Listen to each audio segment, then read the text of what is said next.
Dígale al que está al lado de usted, prepárate. Así, fuerte, fuerte, prepárate. Porque Jesús te va a hablar. Sí, nosotros creemos eso, de que este mensaje no es una charla motivacional, sino que es la palabra de Dios en nuestras vidas. Y la otra cosa, dile, no te duermas, porque el pastor me dio permiso a pegarte un codazo en la costilla, dígale, que duela.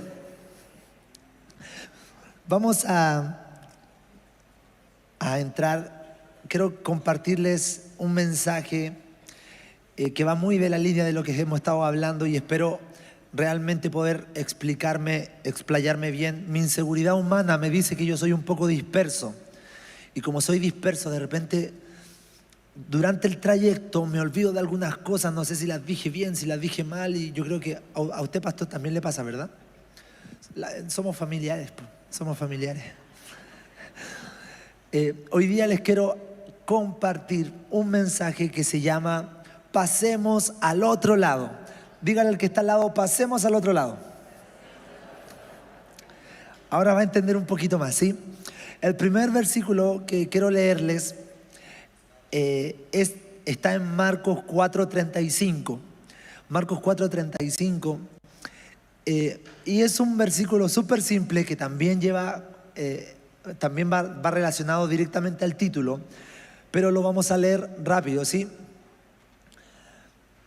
Voy a contextualizar un poquito rápido. Jesús hablándole a sus discípulos. Esto es lo que les dice Jesús a sus discípulos.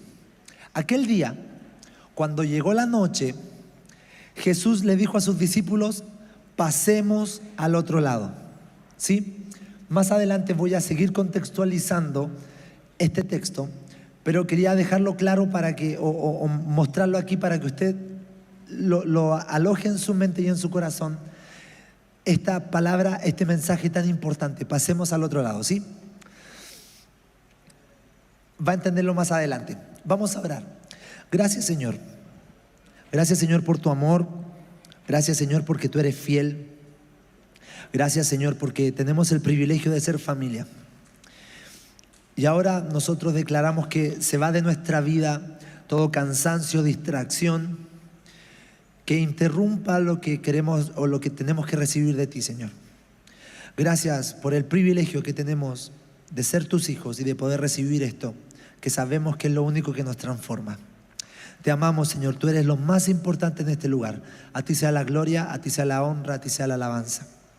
En el nombre de Jesús, amén y amén. El capítulo de Marcos, el capítulo 4 del Evangelio de Marcos es un capítulo trascendental, muy importante, que habla acerca de la integridad que la palabra de Dios tiene. Cuando yo, lo que voy a compartir, lo compartí ayer con mis alumnos en la escuela ministerial, y yo les preguntaba, ¿ustedes qué piensan con la palabra integridad? Integridad es algo completo, es algo que no tiene fallas. Casi buscamos en el diccionario y sale la palabra integridad enfocada a una persona, pero la integridad de la palabra de Dios nos hace entender de que la palabra de Dios no tiene errores, de que permanece, de que es completa. También va muy relacionado a la palabra integral. Y cuando yo leo en una bolsa que dice pan integral, de inmediato me imagino así como que es más sano que el otro pan, que me puede dar así como algunos beneficios. No sé, comida integral. Uno dice, sí, es integral. Entonces, la palabra de Dios, el concepto integral o la integridad de la palabra de Dios nos muestra esto, ¿sí? La verdadera contundencia de la palabra de Dios para nuestras vidas. La palabra de Dios tiene poder, amén. La palabra de Dios tiene virtud, amén. ¿Sí? Y la palabra de Dios también está llena de fe, ¿sí? Entonces, si nosotros leemos la palabra de Dios, nos llenamos de poder. Si nosotros leemos la palabra de Dios, nos llenamos de virtud, somos virtuosos y también nos ayuda a seguir desarrollando nuestra fe. ¿Amén? ¿Amén o no amén? Amén, ¿sí? Entonces, este texto de Marcos 4, donde Jesús le dice a sus discípulos, tenemos que entenderlo en un contexto general de todo el capítulo de Marcos 4. Y aunque usted no lo crea, Marcos 4, si nosotros lo comparamos con Mateo 13 y Lucas 8, le estoy diciendo eso para los que les gusta anotar, Marcos 4, Mateo 13 y Lucas 8, te narran las mismas parábolas o parábolas semejantes que Jesús le manifestó a sus seguidores y a sus discípulos. Y si nosotros analizamos este asunto, estos 3 capítulos de los diferentes evangelios, podemos llegar a la conclusión de que este mensaje, este capítulo fue predicado por Jesús el mismo día. Y algunos dicen que si uno analiza bien, más de 5 parábolas, algunos dicen hasta 10, Jesús entregó el mismo día. Eso lo podemos ver en Marcos 4, Mateo 13 y Lucas 8. Jesús ese mismo día enseñó a sus discípulos y a sus seguidores más de 5 parábolas. Y una de las cuales se refería al sembrador que siembra la semilla, ¿verdad? Y nosotros en otras prédicas hemos escuchado esta parábola de que habla que había un sembrador que tenía semillas y las siembra, y las semillas caen en diversas tierras, en 4 tipos de tierras, ¿verdad? Una junto al camino, una con pedregales, otra con maleza y otra que cae en buena tierra, ¿sí? Si es que usted no sabe de sembradío, yo soy un experto, broma por si acaso, que tengo que decir que es broma porque mi esposa dice, tenéis que decir que es broma porque alguna gente se lo cree. Hay diferentes tipos de formas de sembrar. Hay algunas que se hacen surcos y se van plantando las semillas, pero hay otro tipo de sembradío o de forma de sembrar que el sembrador tiene la canasta llena de semillas y agarra de esa bolsita y empieza a esparcir por sobre todo el terreno, ¿sí? En esta parábola que podemos ver en Mateo 4, dice que esta semilla cae en 4 diferentes tierras. Y después de que Jesús cuenta esta parábola, la explica y dice, las tierras son estos tipos de personas, estos tipos de tierras son este tipo de personas, y nosotros tenemos que ser la buena tierra, ¿sí? Y dentro de la explicación, yo estoy haciendo un resumen para que podamos entrar en contexto. Dentro de esta explicación debemos entender 3 cosas fundamentales. Lo primero que el Señor nos enseña en esa parábola es que la semilla es la palabra de Dios. Repita conmigo, la semilla es la palabra de Dios. Lo segundo que está claro en esta parábola es que nuestro corazón es la tierra. Nosotros somos la tierra. Y lo tercero que nos enseña esta palabra es que lo que realmente transforma las vidas y cambia las vidas es la palabra de Dios. Siempre y cuando se siembra en nuestros corazones, germina en nuestros corazones y da fruto, ¿sí? Entonces, esa parábola del sembrador nos tiene que enseñar esas cosas. ¿Qué dije? Que la semilla es la palabra de Dios, nosotros somos la tierra y que la palabra es la única que transforma nuestras vidas. Jesús deja claro eso en esa parábola del sembrador. Incluso en Marcos 4:14, Jesús dice, la semilla es la palabra de Dios. O sea, lo dice textual. Mientras explica esta parábola, dice, la semilla de la que le estoy hablando no es una semilla natural, sino que es la palabra de Dios. Entonces, luego de esa parábola, hay otra parábola que nos habla también de la semilla, pero de su crecimiento. Y ahora sí vamos a leerla completa, no son tantos versículos, queda en Marcos 4 del 26 al 29. Marcos 4 del 26 al 29. En su Biblia hay un título que está en negrita, está como más marcado que las otras letras y es como el título de la parábola. En algunas Biblias sale parábola del crecimiento de la semilla, ¿verdad? ¿Sí? Ok, vamos a leer esto.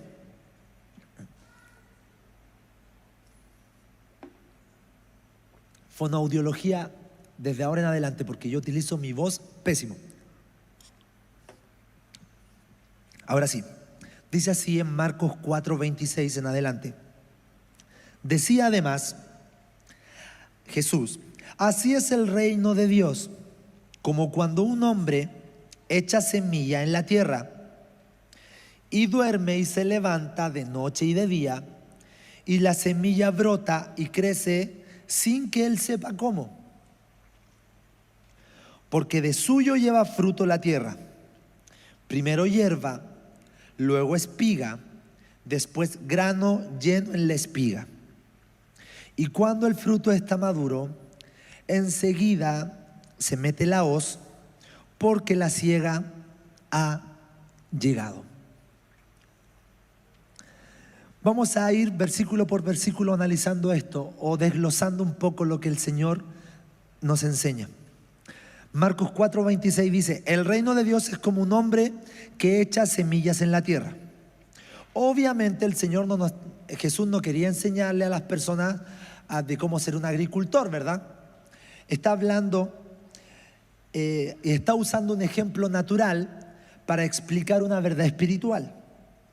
Entonces dice: así es el reino de Dios, como un hombre echa la semilla en la tierra. El versículo 27 dice esto: el hombre duerme y se levanta de noche y de día, y la semilla brota y crece sin que él sepa cómo. Esta última frase es súper importante. Dice que el hombre en realidad no sabe cómo sucede esto. No entiende cómo sucede de que él siembra la semilla y después del tiempo esa semilla en la tierra ya no es semilla, sino que es un árbol, es una planta. Usted sabe que la palabra cambia vidas, ¿verdad?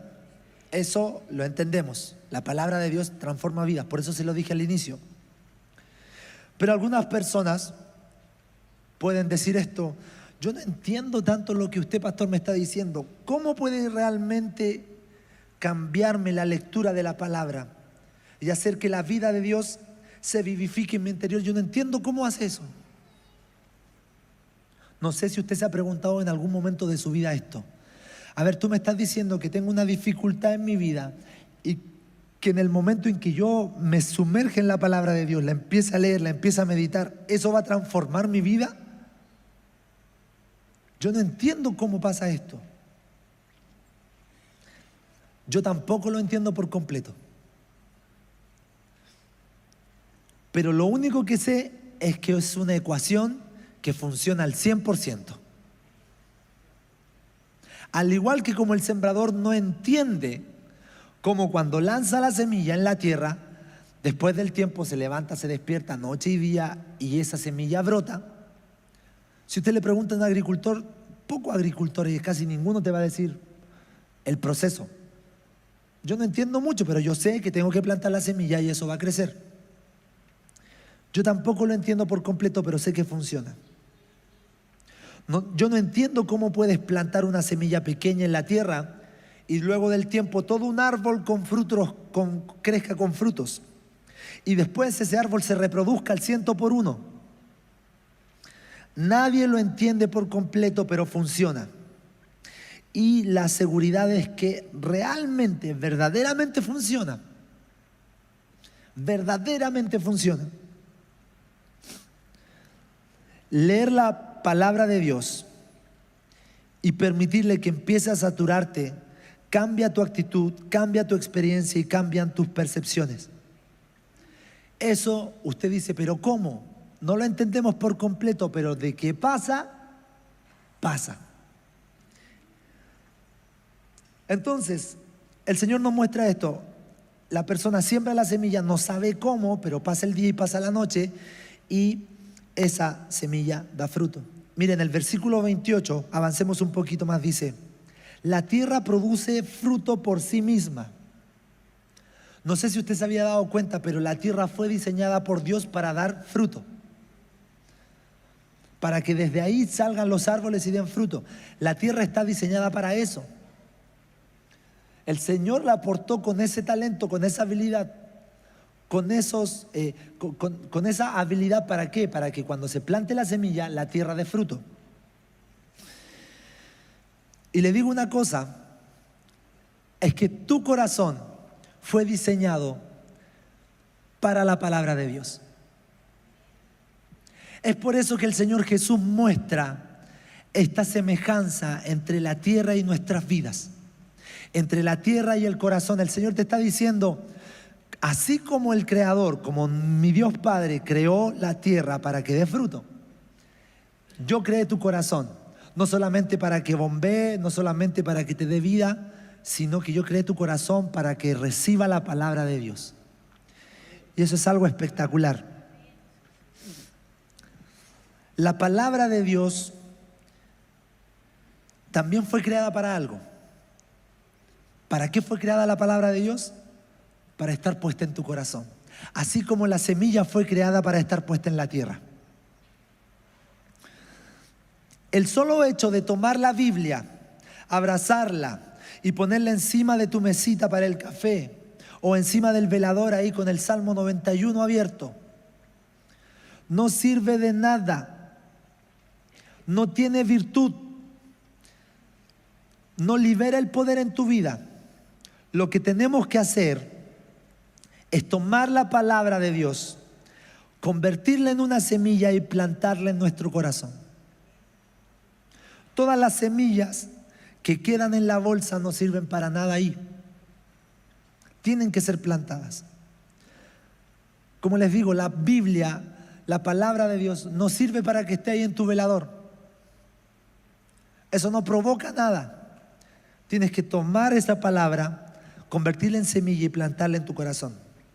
Cuando hacemos eso, tu corazón está diseñado para llevar frutos en sí misma. Así como dice el versículo 28, la tierra produce fruto por sí misma.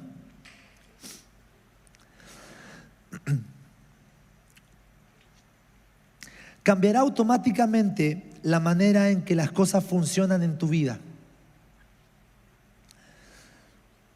Y el versículo continúa diciendo esto. Después de que Jesús explicó esto, la semilla es la palabra de Dios, se planta, la persona no sabe, pasa el día, pasa la noche, se acuesta, se despierta y no sabe cómo es el proceso completo, pero lo que sí sabe es que va a salir algo de esa semilla.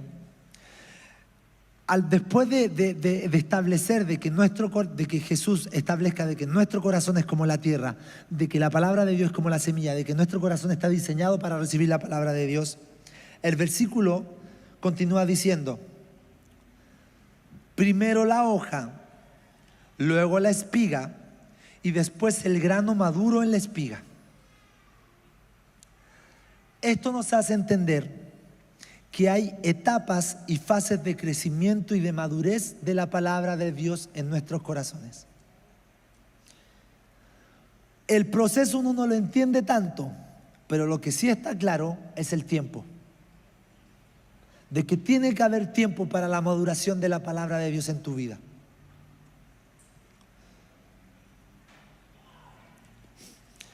Muchas personas pueden llegar donde su pastor, donde su líder y decirle: recibí del Señor que tengo un ministerio espectacular de evangelismo. El Señor me lo habló, me lo dijo. Y obviamente nosotros estamos felices, los líderes, los pastores. Amén, hermano, amén, hermano. Pero si esa persona después no hace nada, si nunca le ha predicado a su vecino, si nunca se ha atrevido a orar por alguien, puede ser que la semilla esté ahí, pero como no fue plantada en el corazón y no se empezó a cuidar y no se empezó a desarrollar, de nada sirve. Entonces muchas personas pueden llegar con esto, pueden llegar abordando a sus pastores o a sus líderes o a sus hermanos y expresan que Dios les va a dar algo muy bueno, algo santo, y todos podemos estar de acuerdo con eso, pero si la persona nunca ha hecho nada, nunca ha convertido a alguien al cristianismo, puedo garantizarte que no van a tener un ministerio de aquí en un tiempo más, porque no están haciendo nada. Nosotros debemos hacer las cosas por parte. Hay etapas para recibir algo de Dios.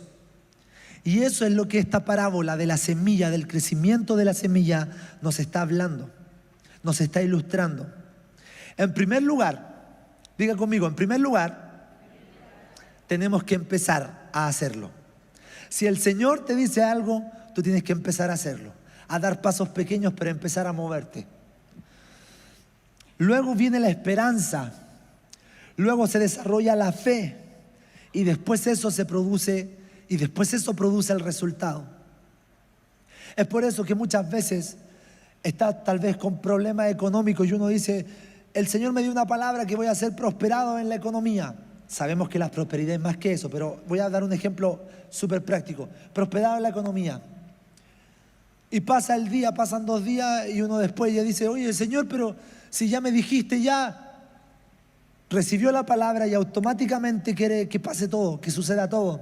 Es como ese niño que le dijo a su papá después de su primer día de clase, llegó a la casa enojado, pero enojadísimo, y le dice, ustedes son unos mentirosos. Llorando llega el niño. ¿Qué pasó, hijo? ¿Qué pasó? Ustedes son unos mentirosos. ¿Por qué? Porque yo quería aprender, quería leer, y ustedes me dijeron que cuando fuera al colegio iba a leer. Y yo fui al colegio hoy día y todavía no sé leer. Muchas veces en nuestra vida, Señor, tú eres un mentiroso porque me dijiste esto y no pasó nada. Y el Señor te lo dice, pero la revelación que tuviste fue hace poquito. ¿Qué pasó con el desarrollo? Es por eso que la parábola del Señor te está diciendo eso. Está bien, tú no entiendes cómo sucede eso en tu corazón, pero debes entender que hay un proceso. Primero la hoja, después el trigo y después el grano lleno en la espiga. O sea, primero la espiga y después el grano lleno en la espiga. Tienes que entender que hay un proceso de maduración en tu corazón de la palabra de Dios. Eso va directamente enfocado con nuestra ansiedad, con nuestra impaciencia. Porque esta generación, y más la que estoy viviendo, y mucho más la que mi hija va a vivir, quieren todo así. La comida rápida es rápida. Bueno, en algunos lados dicen comida rápida y se demoran más que en otros lados, pero el concepto original, la comida rápida es rápida. El microondas es así. Yo de verdad que tengo un computador, gracias a Dios, que funciona rápido. Cuando me pongo en un computador lento me empiezo a desesperar, que aprieto la X para que se cierre la ventana y no se cierra. Queremos todo así, todo automático, todo rápido. Quiero un trabajo y entro, no, pues que no me pagan tanto como me gustaría, pero es que estáis recién empezando. Tienes que hacer carrera, los procesos son muy importantes. Asimismo, los procesos de la palabra de Dios en nuestro corazón son importantes. Eso le estaba diciendo el Señor a sus discípulos. En primer lugar tienes que empezar, luego viene la esperanza, luego la fe y después eso produce resultado. Siempre hay etapas hacia la victoria. Nadie va a pasar de 0 a 1000 kilómetros por hora inmediatamente. A mí me gusta ver los atletas correr. La competencia de 100 metros plano es espectacular. Yo creo que una de las competencias, por eso le dicen la competencia estrella del atletismo, porque es una competencia donde están ahí y en 10 segundos, pero las emociones que surgen ahí, y se termina y uno queda ahí. Y usted no sé si conoce a Usain Bolt. Él rompió el récord hace un tiempo atrás.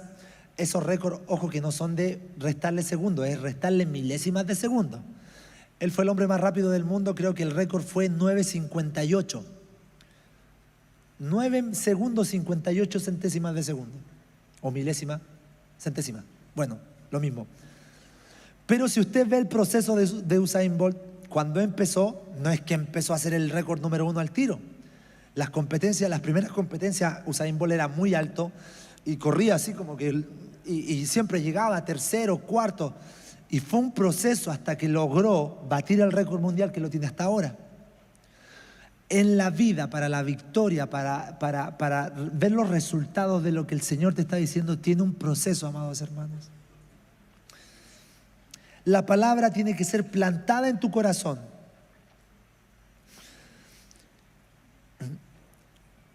Perdón, voy a leer un poquito porque esto es súper importante. Nadie va a pasar de 0 a 1000 kilómetros por hora de inmediato. Aunque sea un deseo virtuoso, aunque sea un deseo, pero con todo el corazón, no va a pasar de esa manera. Las Escrituras están mostrando que el reino de Dios es como una semilla. La palabra tiene que ser plantada en tu corazón y el crecimiento se da por etapas. Repita conmigo, el crecimiento de la palabra de Dios se da por etapas. Primero hierba, luego espiga, después grano lleno en la espiga. Pero no solamente queda ahí. El siguiente versículo dice: y cuando el fruto está maduro, enseguida se mete la hoz, porque la siega ha llegado. ¿Quién ha tenido un árbol aquí? Yo sé, mi tío Oscar tiene un árbol, ¿verdad? De naranjas, que pensábamos que eran limones, pero eran naranjas. Y en cierto tiempo su árbol da naranjas súper ricas. Y yo veo la felicidad del tío Oscar cuando su árbol tiene naranjas, porque es un proceso hermoso. Cuando la palabra de Dios da fruto en tu corazón, es un evento importantísimo. Podemos ver tu alegría, podemos ver que también la iglesia se alegra por eso. Pero debemos entender que es un proceso. Hay etapas, pero finalmente llegará el tiempo de la fertilidad, y de la madurez.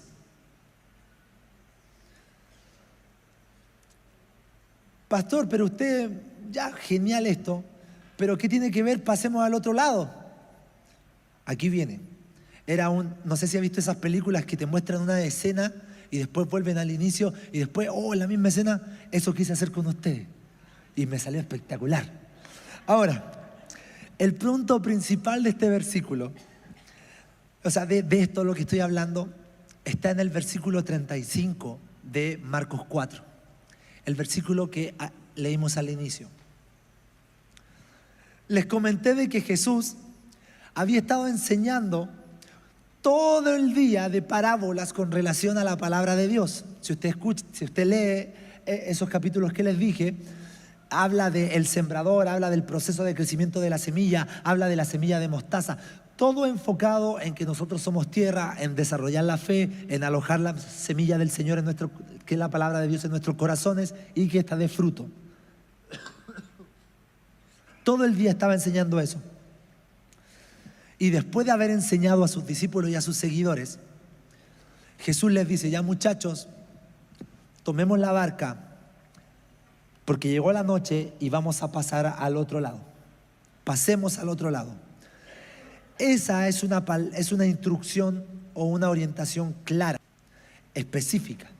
Pasemos al otro lado.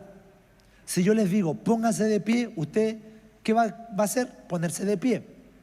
No hay un elemento de especulación en lo que yo les estoy diciendo ni en lo que el Señor les dijo. ¿Qué les dijo el Señor? Pasemos al otro lado. Jesucristo les había estado enseñando, como les dije recién, todo el día acerca del poder de la palabra de Dios, de que la palabra es una semilla, de que esta palabra en el tiempo después se libera, y cómo esta palabra también no solamente es poderosa, sino que entrega poder a tu vida y libera la vida de Dios en sus vidas. Les había estado enseñando por lo menos 5 parábolas ese día de eso. Así que después, obviamente, Jesús tenía siempre esta estrategia de poner en práctica lo que les había enseñado a sus discípulos. Entonces les puso una prueba y les dijo: muy bien, muchachos, aquí está la palabra del Señor, pasemos al otro lado del lago. Jesús nos dijo: muchachos, a ver, vamos a subirnos a la barca, vamos a avanzar. Si el mar está medio raro, ahí vemos qué hacemos, nos devolvemos, y si no, nos quedamos ahí. Ahí vemos, tú veís, yo veí, nos llamamos, te llamo, tú me llamás y ya, ahí quedamos. No fue así. Nos dijo: ya muchachos, vamos en la barca, y si está medio raro, ahí vemos cómo lo hacemos, improvisamos. No les dijo eso. Les dio una instrucción clara. Tampoco les dijo: ya muchachos, vamos a la barca y a la mitad del trayecto nos ahogamos. Tampoco les dijo eso. Sino que les dijo: muchachos, pasemos al otro lado. Después de eso, lo que hizo Jesús fue, se subió a la barca y se durmió. No sé si usted se sabe esta historia, pero dice que después en el trayecto se levanta una tempestad Y el mar empieza a revolver la barca y el agua se empieza a meter en la barca. Imagínense, tan fuerte fue la tempestad que los expertos del mar, Pedro era un experto del mar, era un pescador, era caperuzo en el mar. Caperuzo en el español chileno es hábil, habilidoso, buen talento para lo que conlleva su labor. Entonces, caperuzo. Entonces, tenía muchos pescadores ahí. Entonces, imagínense el nivel de tormenta que despertaron a Jesús. Asustados, pero yo también creo que medios molestos. No sé si usted ha estado haciendo algo, no sé, limpiando la casa y algunos de sus hijos, principalmente los adolescentes hombres, llega y se acuesta. Y todos están limpiando y él acostado viendo el celular. Uno se molesta, ¿verdad? Entonces yo me imagino que entre asustado y molesto le dijeron: Jesús, pero hace algo, sálvanos. O por lo menos agarra un baldecito y no sé, pues empieza a echar el agua para afuera de nuevo. ¿Por qué estás durmiendo? Ojo, no es que uno podría especular muchas cosas, pero ninguna es que no, es que Jesús tenía su recámara secreta en la barca, entonces no entendió tanto. No, pues afuera estaba quedando la embarrada, pero dentro él estaba ahí. No, pues era una barca que no tenía, perdón, me emociono y empiezo a hablar como chileno. Era una barca que no tenía recámara, era una barca plana, entonces Jesús le llegaba la lluvia, el mar, las olas, el barco así, y él seguía durmiendo. Entonces, como les dije, la historia dice que se levantó la gran tempestad y los discípulos le dijeron: oye, pero Señor, sálvanos, hace algo. Los discípulos entre asustados y molestos, yo me imagino. Y muchas veces, en esta realidad, nosotros le podemos estar diciendo eso mismo al Señor en nuestras vidas. Señor, hace algo, sálvanos. Mueve las manitos, Señor. Me está entrando todo el agua de esta embarcación a mi vida, pero yo estoy casi me doy vuelta, la barca se me da vuelta. Hace algo, hace algo. No sé si a usted le ha pasado, tal vez no acá, porque acá todos somos santos, pero yo conozco otras personas que le ha pasado eso.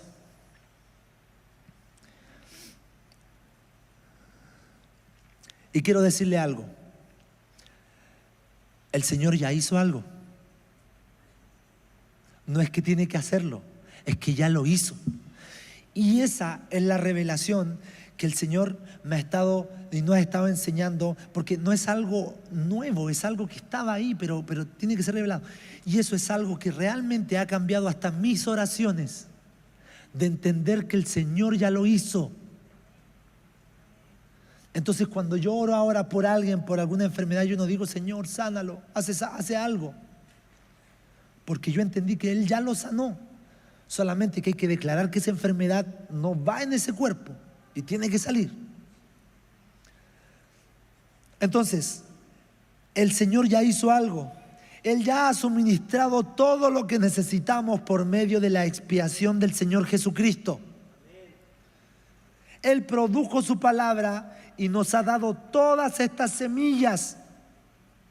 Nuestra tarea es sembrarlas en nuestro corazón, y si nosotros somos respetuosos al tiempo y entendemos los tiempos de maduración de esa palabra, meditando, pensando en ella hasta que se libere en nuestras vidas, va a cambiar el asunto. Eso es un cambio total del juego. Pero los discípulos querían despertar a Jesucristo y decir: Señor, pero sálvanos, ¿por qué no estás haciendo nada? Y el Señor se levantó, reprendió el viento, calmó las olas y dice que sobrevino una gran calma. Y luego se volteó a sus discípulos y les dijo: hombres de poca fe, ¿por qué temen? Cuando yo estaba estudiando eso, ahí realmente asocié esas palabras de Jesús, porque si uno saca esta historia y la cuenta solamente sin entender el contexto de enseñanzas que Jesús había dado antes, uno le hubiera dicho: oye, pero ¿por qué Jesús le dice eso? Pobrecitos los discípulos. ¿Por qué como que los discrimina de que tienen poca fe y que están temerosos? Y claro que hay que estar temerosos si era la media tormenta. si lo sacamos y si lo leemos así, por separado, pero si lo leemos en conjunto, ¿por qué le dice eso el Señor? Porque les había dicho al principio, muchachos, pasemos al otro lado. Y antes de eso les había enseñado más de 5 parábolas del poder de la palabra. Les había enseñado todo el día de que la palabra del Señor tenía poder, de que las instrucciones de Dios eran claras y que si uno las alojaba en el corazón, le aplicaba fe, creía en eso, iba a desarrollarse. Es por eso que la parábola de la semilla de mostaza dice, dile a este monte que se mueva y se va a mover. Entonces por eso el Señor les dice, hombres de poca fe, ¿por qué temen? ¿Por qué tienen tanto temor? ¿Cómo no tienen fe? Él no les dijo, uy, discípulos, disculpen muchachos, es que estuve cansado y tengo el sueño pesado y no me di cuenta, perdonen.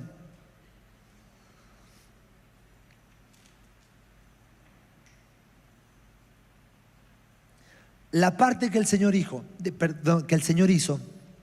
fue enseñarles la palabra de Dios y darles las promesas. Dios ha proveído todo por medio de la venida de Jesucristo a esta tierra. Y Él ya nos dio todo lo necesario para tener éxito en cada área de nuestra vida, a manera de semilla en la palabra de Dios. Entonces, el tiempo de la palabra es algo importante, pero lo otro importante es que recibamos esa palabra de Dios, la entendamos, la analicemos, la meditemos, oremos, hablemos, declaremos hasta que esa palabra se cumpla. Y entender de que la instrucción de Jesús de pasar al otro lado, para los discípulos podría haber sido una mera instrucción o podría haber sido una palabra de esperanza, que en el momento de la tempestad los discípulos hubieran dicho, oye, pero el Señor nos está enseñando de que su palabra es poderosa y Él nos dijo que vamos a pasar al otro lado, entonces pasemos al otro lado. Esa palabra se hacía esperanza para sus vidas. Pero lo que pasó fue que no creyeron en la palabra y le empezaron a pedir ayuda y el Señor les dijo, oye, pero si yo ya les entregué todo el día hablándoles de esto, no es que tengo que hacer algo, es que yo ya lo hice. Y el Señor te está diciendo y bien nos está diciendo, no es que yo tengo que hacer algo en tu situación, es que yo ya lo hice. No es que yo tenga que hacer algo en tu familia, es que yo ya lo hice. No es que yo tenga que hacer algo en tu vida, es que yo ya lo hice. Y tenemos que entrar en esta realidad de que el Señor, por su sacrificio en la cruz, por vencer a la muerte, por resucitar al tercer día, por el consumado es, Él ya lo hizo. Y esa es una esperanza segura para nosotros. Y eso es lo que tenemos que afirmarnos.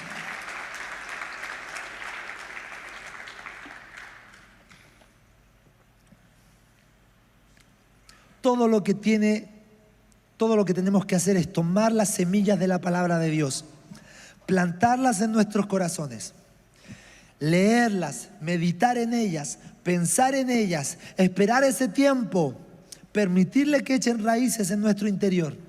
Conforme a eso, seremos capaces de levantarnos y de detener la tormenta que está pasando en nuestra vida. Eso es lo que hizo Jesús. Se levantó sus manos y calmó la tormenta. En nuestra vida, ¿qué tenemos que hacer? Levantar nuestras manos y calmar esa tormenta. Porque el poder de la palabra de Dios está en nosotros. Amén. Como les dije recién, yo creo que la voluntad de Dios para esos discípulos era que ellos tomaran la enseñanza que Él les había dado y que en el momento en que Jesús les dijera, pasemos al otro lado, ellos pudieran haber dicho, de acuerdo a todo lo que Él nos enseñó, esta no es una instrucción, esta palabra es una promesa. El mismísimo creador del universo dijo, pasemos al otro lado y vamos a pasar al otro lado. No dijo, ahí ve tú, yo veo por acá, a ver si se nos dan las cosas.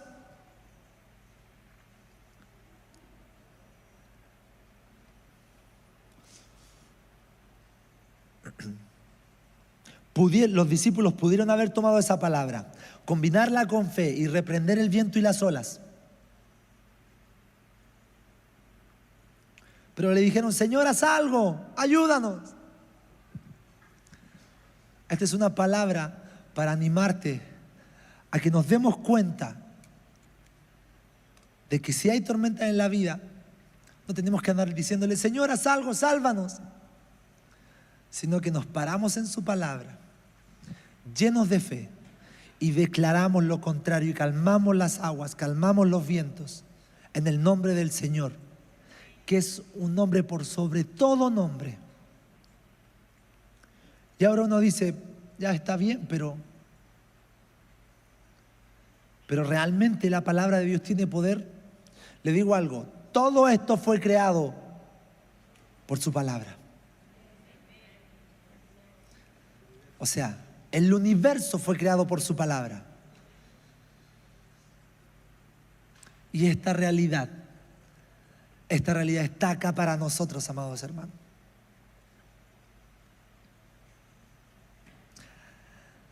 Amados, tenemos que creer en la palabra de Dios para actuar conforme a esta. Para que nosotros no recibamos esas palabras o esas preguntas. Hombres de poca fe, ¿por qué tuvieron miedo? ¿Por qué temieron? Es un tiempo, amados hermanos, donde tenemos que poner en práctica lo que por mucho tiempo hemos escuchado. Es un tiempo, amados hermanos, donde tenemos que poner en práctica todas esas palabras, esos mensajes que están acá guardados en nuestra vida, para que la realidad del cielo se establezca y para que en el momento en que estemos juntos digamos, amado, ¿estás pasando por esta situación? Sí, pero vamos a pasar al otro lado. ¿Estamos pasando una situación como ciudad? Sí, pero el Señor dijo, pasamos al otro lado. Estamos en una crisis matrimonial. El hombre se pone los pantalones, la mujer se pone los pantalones y diga, tomados de la mano del Señor, pasamos al otro lado. Estás con situaciones con tus hijos adolescentes, tus hijos pequeños, tus hijos adultos. Tienes que declarar, el Señor dijo que vamos a pasar al otro lado. De eso se trata. De eso se trata este tiempo. Entender el proceso de la palabra de Dios en nuestros corazones y entender que el Señor dijo, pasemos al otro lado. Pasemos al otro lado. ¿Por qué no le da un fuerte aplauso al Señor?